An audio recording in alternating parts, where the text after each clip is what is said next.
ഓം ശ്രീ ഗുരുഭ്യോ നമഃ. ഓം ശ്രീ ഉഗ്ര നരസിംഹായ നമഃ. എല്ലാവർക്കും ആസ്ട്രോളജിക്കൽ മെഡിറ്റേഷനിലേക്ക് സ്വാഗതം. ഇന്ന് ഇവിടെ മകം പൂരം ഉത്രം ആദ്യത്തെ കാൽഭാഗം, അതായത് ചിങ്ങം രാശിയുടെ ഏപ്രിൽ മാസഫലമാണ് പറയുന്നത്.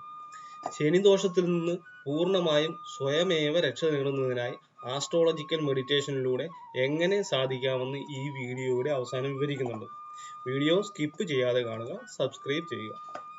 7ാം ഭാവത്തിൽ നിൽക്കുന്ന ശനിയുടെ കണ്ടക ശനി ദോഷം അനുഭവിച്ച് വശം കെട്ടിരിക്കുന്ന ചിങ്ങൻ രാശിക്കാർക്ക് 7 നിന്ന് 8ലേക്ക്, അതായത് വറചെട്ടിയിൽ നിന്നും എരുതിയിലേക്ക് എന്ന വണ്ണം ശനി 2025 മാർച്ച് മാസം 30-ാം തീയതി കുംഭൻ രാശിയിൽ നിന്നും മീനം രാശിയിലേക്ക് രാശിമാറ്റം നടത്തുന്നുണ്ട്.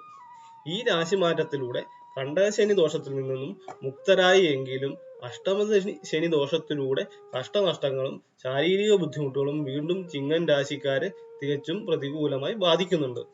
എല്ലാ കാര്യങ്ങളിലുമുള്ള തടസ്സവും താമസവും വിദ്യാർത്ഥികൾക്കും പഠനം കഴിഞ്ഞ് ജോലിക്ക് ശ്രമിക്കുന്നവർക്കും ഇപ്പോൾ ജോലി ചെയ്യുന്നവർക്കും സുഹൃത്തുക്കളിൽ നിന്നും സഹപ്രവർത്തകരിൽ നിന്നും ശത്രുതാപരമായിട്ടുള്ള പെരുമാറ്റവും മറ്റു പ്രശ്നങ്ങളും നേരിടേണ്ടി വരുന്ന സമയമാണിത്.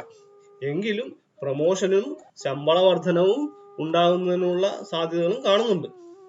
പിന്നെ വിവാഹിതരാകാനിരിക്കുന്നവർക്ക് വിവാഹം നടക്കുന്നതാണ്.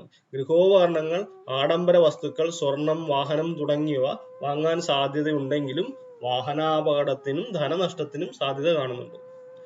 പൊതുരംഗത്ത് പ്രവർത്തിക്കുന്നവർക്ക് സ്ഥാനമാനങ്ങൾ ലഭ്യമാകാനുള്ള സാധ്യതയുണ്ടെങ്കിലും സ്ത്രീ സംബന്ധമായുള്ള അപവാദ ദോഷം കാണുന്നുണ്ട്.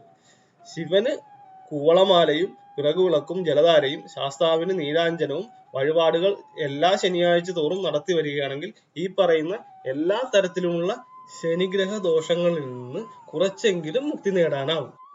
എന്നാൽ ശനിദോഷത്തിൽ നിന്ന് പൂർണ്ണമായും സ്വയമേവ രക്ഷ നേടുന്നതിനായി ആസ്ട്രോളജിക്കൽ മെഡിറ്റേഷനിലൂടെ ആദ്യത്തെ 14 ദിവസങ്ങളിൽ ചെയ്യേണ്ടത് എന്തെല്ലാമെന്ന് ഇനി പറയാം. നിരന്തര പരിശ്രമത്തിലൂടെ ദിനചര്യയിലൂടെ ശനിദോഷത്തെ പൂർണ്ണമായും ഇല്ലാതാക്കുന്നതിനായുള്ള ഈ ധ്യാനമുറയിലൂടെ ചിങ്ങരാശിക്കാരുടെ എല്ലാ തരത്തിലുമുള്ള ശനിദോഷങ്ങളിൽ നിന്നും പൂർണ്ണമുക്തി നേടാവുന്നതാണ്. കുറഞ്ഞത് 1 നാഴിക നേരമെങ്കിലും, അതായത് 20 മിനിറ്റ് സമയം എങ്കിലും 108 ദിവസങ്ങൾ തുടർച്ചയായി ധ്യാനം അനുഷ്ഠിക്കുകയാണെങ്കിൽ ശനിദോഷങ്ങളിൽ നിന്ന് പൂർണ്ണ മുക്തി നേടുന്നതായി നിങ്ങൾക്ക് തന്നെ അനുഭവവേദ്യമാവുന്നതാണ്. പൂർണ്ണമുക്തി നേടിയെങ്കിലും അഷ്ടമശനി 2027 ജൂലൈ മാസം വരെ തുടരുന്നതിനാൽ ഒരു ദിനചര്യ പോലെ ആസ്ട്രോളജിക്കൽ മെഡിറ്റേഷൻ തുടർന്നു കൊണ്ടുപോകേണ്ടതാണ്. കൂടുതൽ വിവരണങ്ങളിലാണ് ഇനി നമുക്ക് നേരിട്ട് ധ്യാനത്തിലേക്ക് കടക്കാം. ആദ്യമായി സുഖാസനസ്ഥനാവുക, അതായത് നടു നിവർന്നിരിക്കുക എന്നതാണ് ഉദ്ദേശിക്കുന്നത്. സാവധാനം കണ്ണടച്ചുകൊണ്ട് അനുലോമ വിലോമം എന്ന പ്രാണായാമം ചെയ്യാവുന്നതാണ്. ഈ പ്രാണായാമം ചെയ്യാൻ അറിയില്ലെങ്കിൽ ദീർഘമായി ശ്വാസനിശ്വാസം നടത്തിയാൽ മതി. 15 പ്രാവശ്യം ശ്വാസം ദീർഘമായി ശ്വസിക്കേണ്ടതാണ്. ഇപ്രകാരം ദീർഘനിശ്വാസം നടത്തുന്ന സമയത്ത് നമ്മളുടെ മനസ്സ് ഒരു കുരങ്ങനെ പോലെ ഒരു മരക്കൊമ്പിൽ നിന്നും വേറൊരു മരക്കൊമ്പിലേക്ക്, പിന്നീട് ആ കൊമ്പിൽ നിന്നും തൂങ്ങിയാടി വേറൊരു കൊമ്പിലേക്ക് എന്ന വണ്ണം മനസ്സ് ഓരോ കാര്യങ്ങളിൽ നിന്നും വേറൊരു കാര്യത്തിലേക്ക് മാറി മാറി സഞ്ചരിച്ചു കൊണ്ടിരിക്കും. ആ മനസ്സിനെ നമ്മൾ വീണ്ടും തിരിച്ചു കൊണ്ടുവന്ന് ദീർഘമായി ശ്വാസം ഉള്ളിലേക്ക് എടുക്കുന്നതും ശ്വാസം പുറത്തേക്ക് വിടുന്നതും മാത്രം ശ്രദ്ധിക്കുക.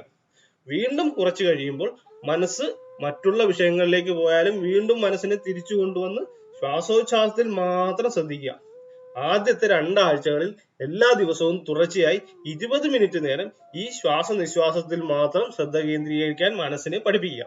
ഇതാണ് ആസ്ട്രോളജിക്കൽ മെഡിറ്റേഷന്റെ ആദ്യത്തെ ധ്യാനമുറ. അടുത്ത വീഡിയോയിലൂടെ ആസ്ട്രോളജിക്കൽ മെഡിറ്റേഷന്റെ 2ാമത്തെ ധ്യാനമുറ പരിചയപ്പെടുത്തുന്നതാണ്. എല്ലാവർക്കും ഉഗ്ര നരസിംഹമൂർത്തിയുടെ അനുഗ്രഹം ഉണ്ടാവട്ടെ എന്ന് പ്രാർത്ഥിക്കുന്നു. ഓം ശ്രീ ഗുരുഭ്യോ നമഃ. ഓം ഉഗ്രം വീരം മഹാവിഷ്ണും ജ്വലന്തം സർവതോമുഖം നൃസിംഹം ഭീഷണം ഭദ്രം മൃത്യുമൃത്യും നമാമ്യഹം.